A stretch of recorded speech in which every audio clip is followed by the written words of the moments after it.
إياك نعبد وإياك نستعين صراط الذين أنعمت عليهم غير المغضوب عليهم ولا الضالين. بسم الله الرحمن الرحيم. الحمد لله رب العالمين، والصلاة والسلام على أشرف الأنبياء والمرسلين وعلى آله وصحبه أجمعين.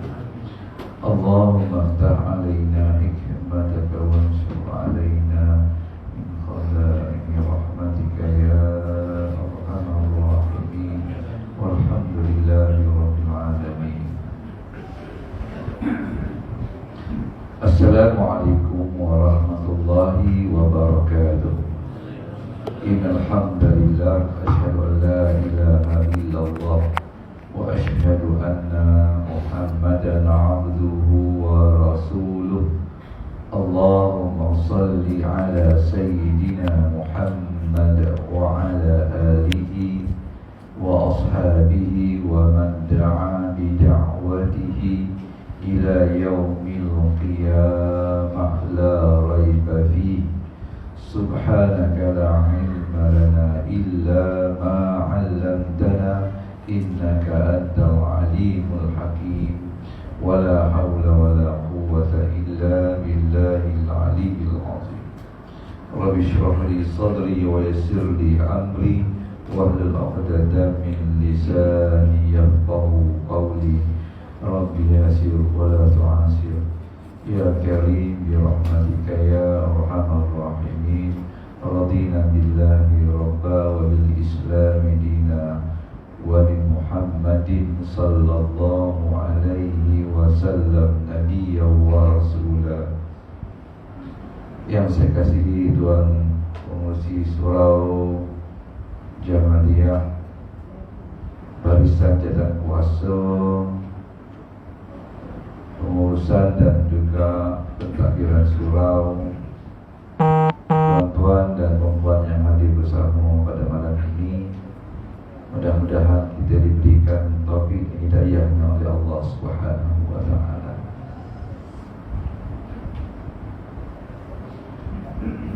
Alhamdulillah, kita masih lagi dalam kitab Keyakinan Hakiki karangan Syekh Muhammad Sa'id Ramadan Al-Buti, seorang ulama Syriah yang akhirnya meninggal dunia zaman pemberontakan dilakukan di Syria. Dan beliau meninggal dunia ketika mana beliau sedang mengajar ilmu di masjid. Jadi kitabnya kita baca, biasanya kitab yang dikarang oleh ulama-ulama dulu ni, dia bukannya mengarang kerana perlukan duit, tapi dia mengarang kerana nak meninggalkan bukti ilmunya, kesan ilmunya, hasil ilmunya sebelum dia pergi bertemu Allah Subhanahu wa taala. Jadi dia pergi, dia meninggalkan tulisannya, dan tulisannya malam ini kita baca di bawah kitab Akidah, iaitu Keyakinan Hakiki. Kita masih lagi ke surat 122 kitab saya, di bawah tajuk yang kelima, Al-Mukhalafah lil Hawadis, Mukhalafatul lil Hawadis. Allah itu dianya bersalahan tak sama dengan yang baharu ataupun makhluk.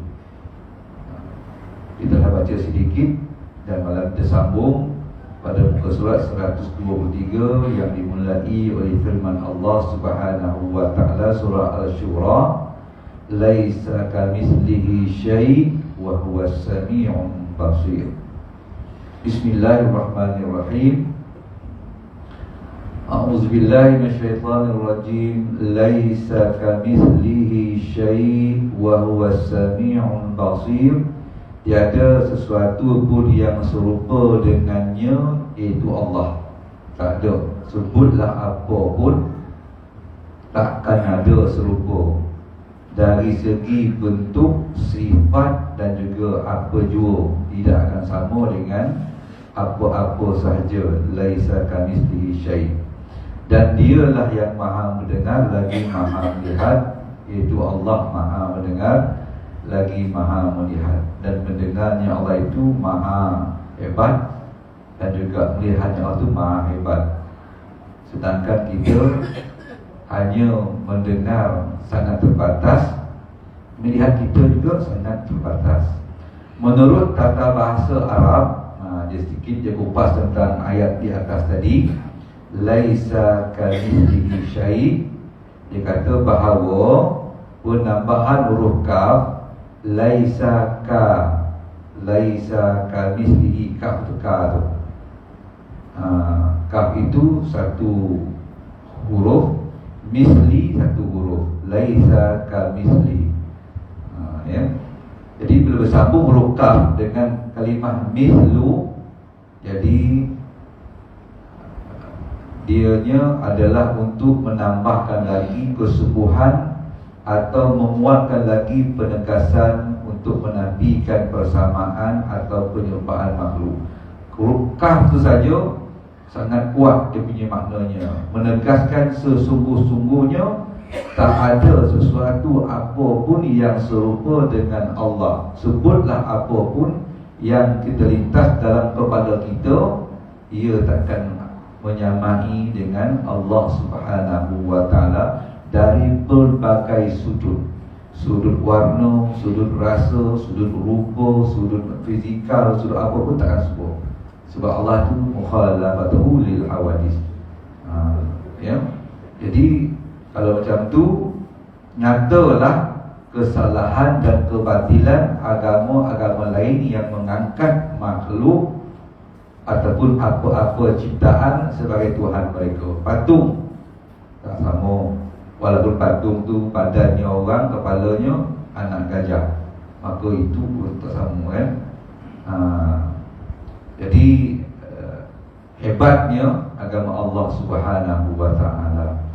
Ataupun maknanya seperti Jepun, dia mengangkat matahari sebagai sembahan dia, pun matahari sehebat mana pun dia tidak boleh disamakan dengan Allah Subhanahu wa ta'ala. Jadi perkataan laisa kamitslihi itu menafikan bersungguh-sungguh bahawa tak ada satu pun, sama ada sekecil-kecil benda sampailah sebesar-besar benda seperti matahari dan cakrawala, tidak akan ada sama dengan apa sudut pun.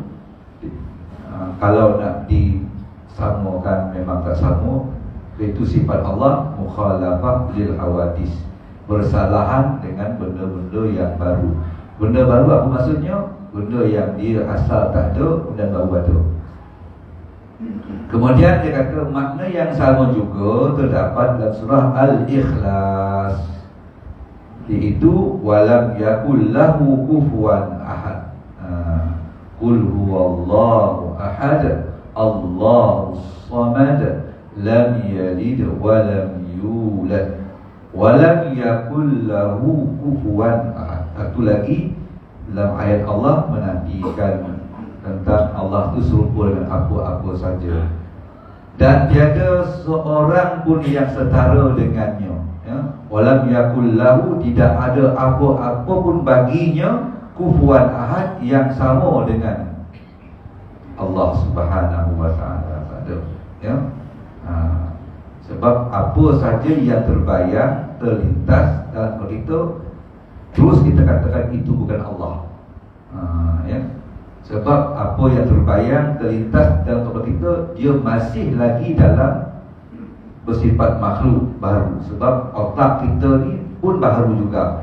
Otak yang sifatnya baharu, makhluk, dia hanya boleh menangkap, menyimpan, membayangkan makhluk juga. Tak boleh dia simpan, membayangkan benda lain. Apa yang tasawur dipanggil tasawur, tergambar dalam kepala kita ini, sedangkan kita ini adalah makhluk terbayang dalam kepala kita, dan dalam kepala kita itu juga adalah makhluk juga. Otak kita juga makhluk. Maka makhluk apa yang terbayang, dia bukan Allah.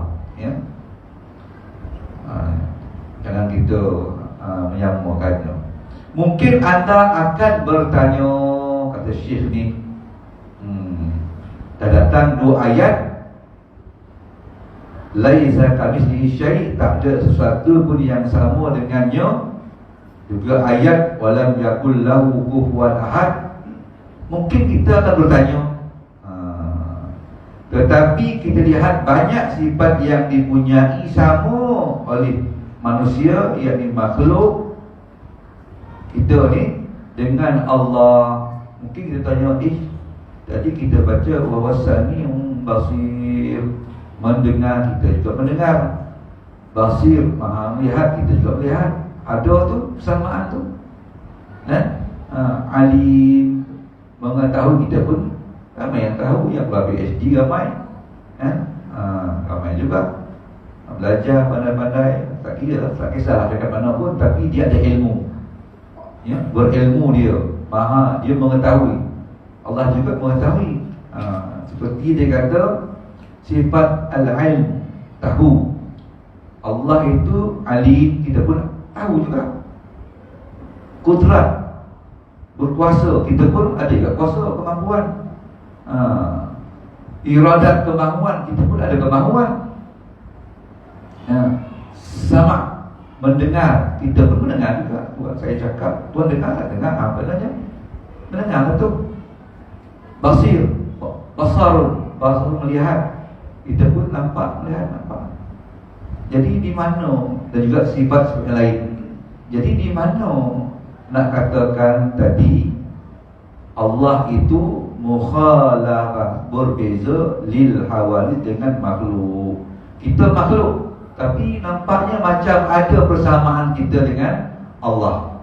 Sedangkan Allah itu mukhalafah lil hawadits, dianya bersalahan, tak sama dengan makhluk. Bila kita tengok, macam ada persamaan. Melihat, mendengar, ada ilmu, kita boleh ada tenaga, ada kehendak. Jadi macam mana tu beza dia tu? Boleh tak kita ni, kata Syekh ni, maknanya Syekh ni dah cuba nak membawa balik supaya kita jangan keliru. Jawapannya ialah, kata Syekh ni, manusia mempunyai 2 peringkat sifat. Sedikit dia bawa supaya kita jangan samakan juga. Tetap jangan samakan kita dengan Allah yang bersifat mukhalafatu lil hawadis. Walaupun kita tertanya macam sama melihat. Kata Syekh ni, manusia mempunyai 2 peringkat sifat. Yang pertama, dia kata sifat-sifat yang pada hakikatnya natijah daripada kebaharuannya dan kemakhlukannya yang ada pada dirinya. Pertama sekali, sifat yang kita ni makhluk, kejadian kita. Sifat kita ni ada membesar, kecil dulu, besar. Sifat kita lah tu. Kemudian yang rambut hitam jadi putih, yang janggut hitam jadi janggut putih, yang muka licin jadi berkedut, gigi penuh dah tak ada. Itu semua tu sifat yang dia ada pada benda yang baru. Benda yang baru ni dia akan membesar, akhirnya dia akan hilang, akan binasa juga. Itu yang ingat. Semua macam tu. Pokok kayu itu juga, kita terbaci besar. Macam mana besar pun akhirnya akan binasa juga dia. Jadi sifat membesar, sifat berkembang itu masih ada pada setiap yang bernama makhluk, dia kata. Ataupun di sini dia kata seperti mengambil ruang, tempat dan masa. Mengambil ruang. Setiap makhluk kita ni mengambil ruang dan tempat. Okey, sekarang ni gelas ini mengambil tempat di sini. Maknanya kawasan meja ni telah pun diambil oleh tapak botol ni di sini. Bila saya angkat, maka terlepas ruang ni. Saya letak di sini, ruang ni pula diambil. Maka setiap benda makhluk dia akan melulu pada tempat. Allah tidak bertempat. Okey. Dia mengambil ruang. Ruang ni. Ni ruang ni tak ada siapa, kosong ni ruang ni. Kan? Saya letak saja botol ini, bermakna botol dah ambil ruang. Ruang dia ruang secukup-cukup fizikal dia, ruang tu. Maka bila ruang terambil, nak letak benda pada ruang tak boleh tidak. Letak ni, saya ambil ni, saya letak dalam ruang tak boleh. Tapi bila saya alihkan botol ni, ruang ni dah terlepas, boleh saya gunakan ruang ni. Itulah sifat makhluk, ya. Jadi dia berruang. Dan juga masuk, kita pun terikat dengan masuk. Mungkin kita terikat dengan berapa tahun masuk. Masa sangat menjadi mengikat diri kita. Sedangkan maknanya berhajat kepada tempat, berhajat kepada ruang, berhajat kepada masuk, itu hanya makhluk. Allah tak berhajat pada tempat, tak berhajat pada ruang, dan tak berhajat pada masuk. Jadi itu benda perbezaan yang terlihat, dia kata. Baik. Kemudian yang kedua dia kata, saya langkau sikit. Yang kedua, kalau kita baca dia adalah, dia kata keperluan pada jasmani dan rohani. Kita perlu pada rohani, jasmani dan rohani. Tengok kita ni, kita perlu pada fizikal. Ni tubuh kita. Fizikal saya dah cukup, perlu pada roh. Masuk roh, barulah kita tu berfungsi. Keluar roh, tak berfungsi lah kita. Jadi kita ada unsur jasad, jasmani, dan unsur roh, rohani. Kita ni perlu pada dua juga. Sedangkan Allah tak berhajat pada jasmani dan rohani. Beza lagi kita dengan tadi. Kekurangan dan kelemahan. Kita ada kekurangan dan tidak ada kelemahan. Apa pun tetap ada kekurangan, tetap ada kelemahan. Manusia ni sehebat mana pun, walaupun dia tu katalah raja, tetap ada kekurangannya, tetap ada kelemahannya, ya? Jadi semua sifat yang ada pada kita tadi itu, pada makhluk tu lahir dari dirinya yang bersifat baru. Semua tadi sifat mengambil tempat, sifat mengambil masa, ruang, perlukan pada fizikal, perlukan pada rohani, kan? Semua itu kerana apa? Kerana kita ni benda yang baru, tak ada berbadu. Semua benda yang makhluk perlu benda tu. Kita ambil lah apa pun. Contohnya kita ambil apa? Kita ambil pokok, tetap perlu ruang, tetap perlu bertempat, dan tetap perlu kepada masuk. Ada fizikal dia.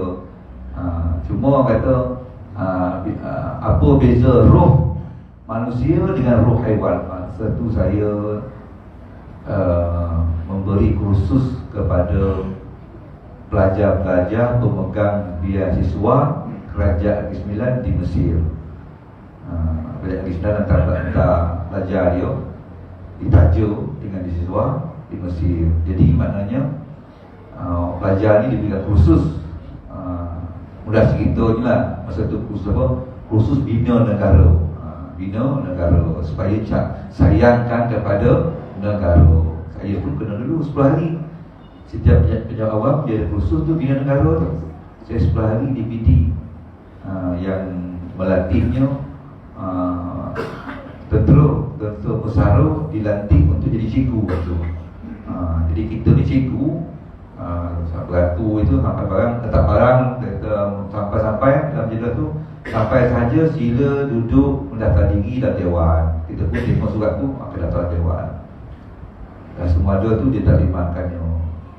Dia kata, tuan-tuan dan perempuan, lelaki boleh perempuan ada, kata, sebelum saya bercakap, saya nak minta tuan-tuan pangkat tolong gantung ke itu pakar tu. Jangan nak gantung kan. Jadi dia tu siapa nak gantung, digantung sekarang dia tu. Maknanya janganlah nak pakai, kan? Nak pakai. Jadi sebab apa? Sonang dia nak belasah kita, kan? Tapi alhamdulillah tuan-tuan, saya pergi ke Mesir tu khusus belajar. Jadi saya dihantar oleh Kerajaan Islam kerana background agama. Sebab masa meeting-meeting tu pengkursus ni daripada apa? Satu jabatan. Dia ni memang kursus bina negara, dia yang uruskan. Allah Akbar. Itu lupa dah jabatan tu. Jadi kebetulan dia ni tidak ada yang background agama. Nak pergi ke Mesir ni, nak kursuskan pelajar Azhar. Jadi dia kata nanti ada soalan kamu, saya jawab, dia kata. Jadi untung jugalah saya didatang oleh Kerajaan Islam. Tapi tumpang dia punya tuah. Tapi soalnya dia tanya, Dia tanya pekursus tu, dia juga belajar ni janganlah tu action sangat. Yang datang ni bukannya ustaz akademik kan. Allah hai. Apa kursus tuan? Jabatan PPN. Dia ni kan. Okey. Saya dihantar bukan sebab saya ni pekursus. Duduk nombor, kalau soal agama saya jawab, dia kata. Itulah kerja saya. Oh tak ada lah, free lah ngancung mesti tu. Betul ada. Budak belajar master Azhar.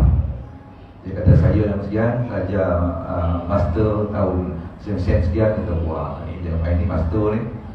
Soal dia kata sebab dalam satu tentang, dia kata ada kita roh juga. Tadi dia tuan telah menyebut tentang roh. Dia kata boleh tak tuan bezakan ruh manusia dengan ruh haiwan? Ruh manusia dengan ruh haiwan, adakah beza atau tak ada beza? Dia kata. Jadi kat belakang tu apa lagi lah, penceramah pun ambil mikrofon, pergilah ustaz. Senang dia kan. Oleh kerana soal agama, dia kata saya minta satu lagi. Kira berbaloi lah dia bayar tiket tu. Saya berkata ada beza.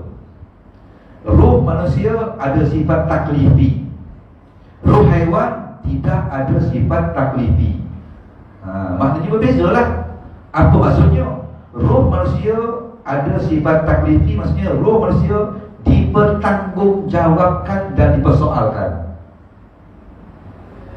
Selain dia hidup, dia hidup kan, menghidupkan jasad, dia juga ada satu lagi diberi ialah untuk tanggungjawab. Kita tak ada tanya ni, ditanya kita ni. Ruh haiwan hanya untuk sekadar menghidupkan, tidak ada taklifi, dipertanggungjawabkan, tak ada. Itu dia selesai. Lepas tu masalah kata betul kan, dia lah betulkannya. Itu mana soalan ni tuan. Soalan ni bukan kadang-kadang orang bertanya bukan sebab tak tahu, sengaja nak test market. Okay. Jadi ni Allah Subhanahu wa ta'ala bersifat mukhalafah. Apa bezanya? Ada bezanya, ya. Jadi yang kedua dia kata ialah sifat-sifat yang pada hakikatnya adalah menjadi sifat Allah, tetapi Allah Subhanahu wa ta'ala mengurniakannya manusia sedikit dari limpahan sifat-sifatnya sebagai alat persediaan atau kelengkapan yang dapat dipergunakan oleh manusia untuk memikul beban taklifi. Dia diberi ruh tadi. Ruh haiwan, kambing diberi ruh. Saya pun dibagi ruh. Oleh kerana ruh kambing tak ada taklifi, ruh saya ada taklifi, Allah bekalkan, iaitu sifat-sifat yang ada pada limpahkan sifat Allah. Namun dia bukan diberi sifat-sifat Allah itu bukan saya menjadi Allah. Kena faham. Allah ada sifat alim, tahu siapa libat tahu. Allah ada sifat mendengar, saya pun ada sifat mendengar. Allah sifat melihat, saya pun sifat melihat. Namun bahawa sifat itu dipinjamkan kepada saya oleh Allah untuk menunaikan, memungkinkan ruh taklifi itu menjalankan tanggungjawabnya. Kalau ruh tak ada, maka sama lah saya dengan kambing. Sama lah saya dengan kambing, sebab tak boleh nak buat apa yang tak ada ilmu macam mana nak buat kan? Tak ada kudrat macam mana nak buat. Jadi untuk membezakan kambing dengan saya, Allah beri taklif pada ruh itu. Namun kata Syekh ini, kalau kita baca di depan tu, dia bukanlah sama, banyak perbezaan. Baik kambing, satu contoh. Itu contoh maknanya mendengar atau melihat. Allah itu maha melihat, kita juga ada sifat melihat. Macam ada persamaan tu. Tadi kata Allah tu mukhalafah lil hawadis. Saya ambil satu sifat melihat, bawa ke manusia, manusia juga ada pasal melihat juga. Macam mana tu? Jadi pertama kita ingat bahawa kita ini diberikan ruh taklifi untuk menggunakan tanggungjawab. Maka tanpa pemberian itu, kurnia itu, maka kita tak boleh buat. Maka Allah tidak disebut zalim. Ya, ada tanggungjawab nak dipersoalkan nanti ruh tu adalah kelebihan dia bagi, ada begitu. Okey. Yang keduanya, tuan-tuan sekalian, melihat Allah itu maha melihat. Kita hanya melihat. Melihat kita sangat terbatas. Tak sama lah. Cuba pada namanya sama. Allah maha melihat, kita pun melihat. Tapi sebenarnya perlakuannya, pelaksanaannya tak sama. Maka tetap berbeza. Kalau sama, barulah kita sama. Tetap berbeza. Contoh, saya boleh melihat ni saya dapat, kan? Belakang kita nampak. Yang ni saya dapat, belakang saya nampak. Sangat terbatas. Tetapi Allah Subhanahu wa ta'ala maha melihat. Contoh saya nak ambil lah, tuan-tuan, kan? Saat sekarang ini pukul 8.16 minit 3 second. Kan? Pukul 8.16 minit 3 second. Jatuh daun satu dunia ni, tak kira lah ke global atau ke Malaysia, luar negara kau, jatuh serentak, time tu jatuh. Kita walaupun saya lihat tak nampak ni, sebab saya berada pada dalam bangunan. Sedangkan time pukul 8.16 minit 3 saat itu daun jatuh, tanggal daripada tampuk dia jatuh ke bawah. Saya tak nampak.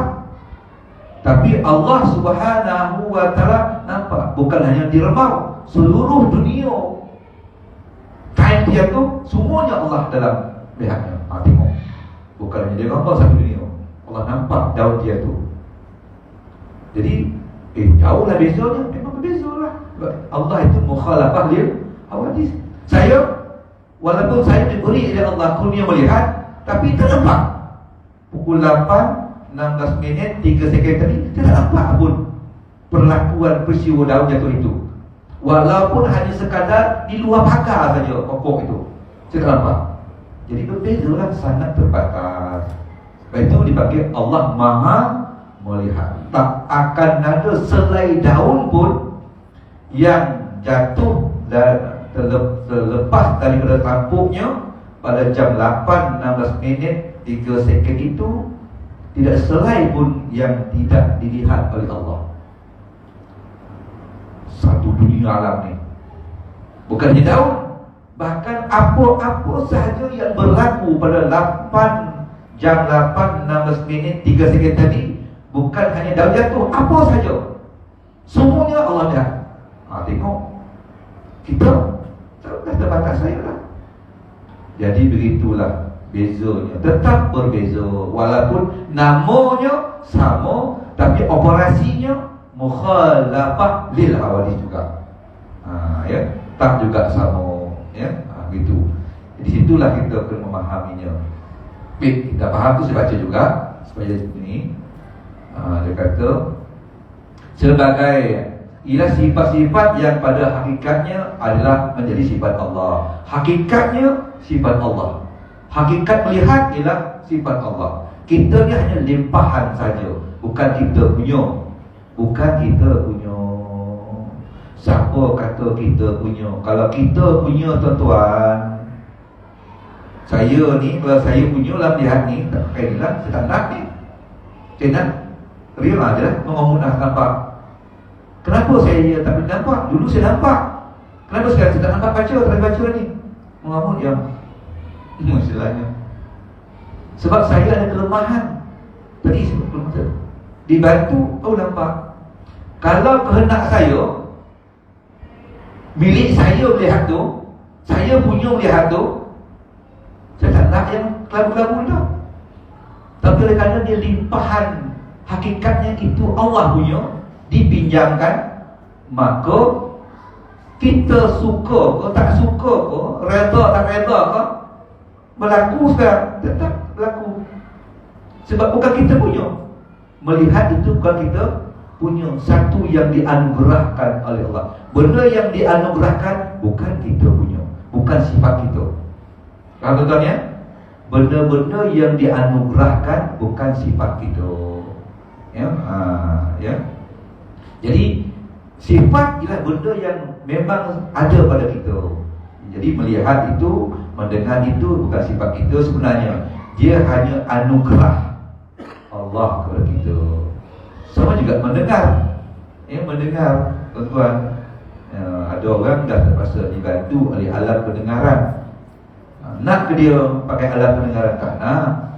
Tapi oleh kerana mendengar itu bukan dia punya, itu hanya dipinjamkan Allah, menunjukkan bahawanya sifat itu bukan milik kita. Jadi tak samalah, sebab bukan kita punya. Baik, dia kata itu. Kemudian dia kata sebagai alat persediaan atau kelengkapan yang dapat dipergunakan oleh manusia untuk memikul beban taklif, beban tanggungjawab kita inilah, yang kerananya manusia diciptakan. Kerana tanggungjawab itulah kita diciptakan. Apakah tanggungjawab kita untuk menyembah Allah? Kerana nak menyembah Allah itulah kita diciptakan. Tetapi untuk melaksanakan penyembahan itu, penghambaan itu, dia perlukan kepada kurniaan-kurniaan yang diberikan, dipinjamkan oleh Allah. Apa dia? Tenaga. Apa dia? Melihat. Apa dia? Mendengar. Semua itu dipinjamkan oleh Allah Subhanahu wa ta'ala. Itu tuan sekalian, saya pernah diberi masa untuk tazkirah. Saya kata, jadi kita ni sebenarnya peminjam. Kita adalah peminjam. Melihat, kita pinjam dari Allah. Kita mendengar, kita pinjam dari Allah. Boleh bertenaga datang ke masjid, ke surau, sebenarnya tenaga itu dipinjamkan oleh Allah. Jadi kita ni sebenarnya peminjam. Bila peminjam, kita kena jaga apa yang kita pinjam. Jangan kita guna macam kita punya. Ingat selama-lamanya itu pinjam. Bila pinjam, kena ikut peraturan yang diletakkan oleh si peminjam. Apa syarat yang diletakkan kepada Allah, oleh Allah kepada kita yang meminjam ni? Aku beri engkau melihat. Ini dipinjamkan, kalau masuk ditarik balik. Mendengar peminjam. Gunakan pada perkara yang aku suka. Jangan gunakan pada benda yang aku tak suka. Jadi maknanya itulah dia. Oleh kerana melihat itu dipinjamkan sebab kita punya, maka kita kena ikutlah syarat peminjam, yang memberi pinjam. Kemudian dia kata taklif yang kerananya manusia diciptakan, kerana untuk menunaikan ibadah kepada Allah itulah kita diberi pinjam. Kerana tujuan untuk beribadah, untuk manusia menggunakan dan memanfaatkan alam semesta seperti sifat ilmu. Macam mana kita nak mentadbir alam, mengurus alam kalau tak ada ilmu tentang urusan alam. Kudrat, kita ada tenaga, macam mana kita menguruskan alam ini kalau tak ada tenaga. Iradat dan lain-lain itu dipinjamkan Allah. Semua sifat ini bukannya lahir dari batang tubuh kita. Melihat tadi bukan sifat mata. Siapa kata dia sifat mata? Tak. Ada orang ada biji mata tapi tak nampak. Ada orang cakap telinga tapi tak mendengar. Bukti Allah beritahu bahawa bukan mendengar ini milik telinga. Kalau kita punya ya, yang sememangnya bersifat baharu, bahkan bukan dari sifat khususnya sedikit pun. Sebenarnya iradat ilmu tadi bukan sifat kita, sifat dipinjamkan. Siapa peminjamnya? Allah. Allah pinjamkan sifatnya, tapi sangat sedikit. Dan belas ucap tu tak sama. Baik, saya nak contoh saya nak ambil ya. Saya ni, inilah dia, kalau zamani. Dia berujung rambut macam ni ada. Kalau tuan jumpa selai rambut saya jalan. Ni saya ingat apa? Ni zamani, betul? Tuan-tuan, tak, orang kata ni rambut Ustaz zamani. Ya? Habis selai, siapa ni? Inilah dia Ustaz zamani. Tak boleh, saya tak ngaku. Jadi maknanya rambut saya tak sama dengan saya. Jadi melihat Allah dipinjamkan kita tak sama dengan melihatnya Allah. Jangan samakan. Walaupun kita kalimahnya melihat, Allah juga melihat, tapi yang dilimpahkan itu sangat sedikit. Oleh kerana itu tak sama dengan melihatnya Allah. Tetap juga terpakai maksud mukhalafah lil hawadis. Jangan kita samakan nanti ya. Contoh yang dia tadi saya katakan bahawa kita tak nampak apa berlaku di luar. Kan kalau gelap ataupun saya duduk pokok, laut jatuh selai dalam gelap kita tak nampak. Tapi Allah Subhanahu wa taala semuanya dia nampak apa yang berlaku. Hatta maknanya tidak ada apa-apa yang membataskan jarak jauh ke, lindungan ke, tidak ada boleh menghalang lihatnya Allah. Kalau macam tu memang berbeza dengan kita. Kita pula ada jarak yang jauh sangat, ada nampak. Ada lindungan-lindungan. Kalau benda yang lindung kita dah tak nampak. Jadi maknanya mana boleh sama melihat kita dengan Allah. Kita boleh berfungsi melihat kalau benda tu clear, tak ada benda yang lindung dan jaraknya dekat. Kalau tadi dua kali tadi, Allah tidak, benda melindung tidak menyekat melihatnya Allah. Jauh, dekat, jauh pun tidak menghalang Allah nampak benda itu. Jadi dah berbeza lah macam tu katanya. Cuma sekadar namanya sahaja. Allah tu melihat, kita melihat, tapi hakikatnya tak sama.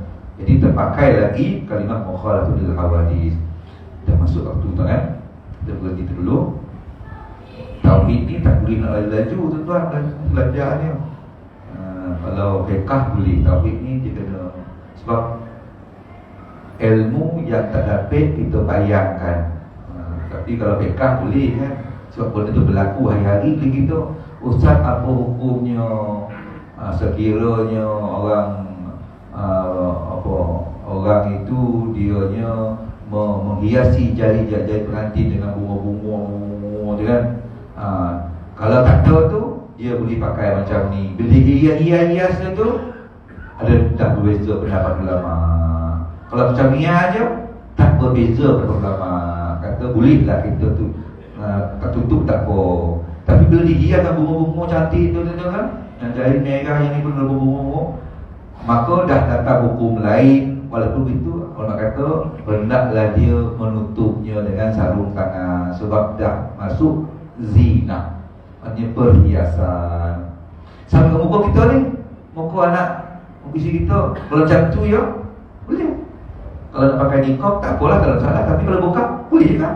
Tapi kalau dah dihias dia, maka tak boleh. Nak keluar rumah kena buat makeup tu, sebab suami dia tengok.